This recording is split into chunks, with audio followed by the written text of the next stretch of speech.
بسم الله الرحمن الرحيم.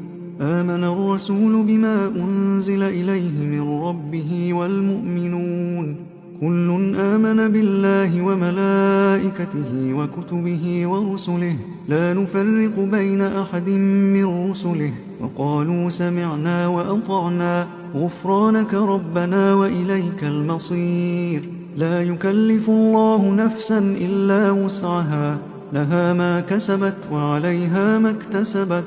ربنا لا تؤاخذنا إن نسينا أو أخطأنا ربنا ولا تحمل علينا إصرا كما حملته على الذين من قبلنا ربنا ولا تحملنا ما لا طاقة لنا به واعف عنا واغفر لنا وارحمنا أنت مولانا فانصرنا على القوم الكافرين.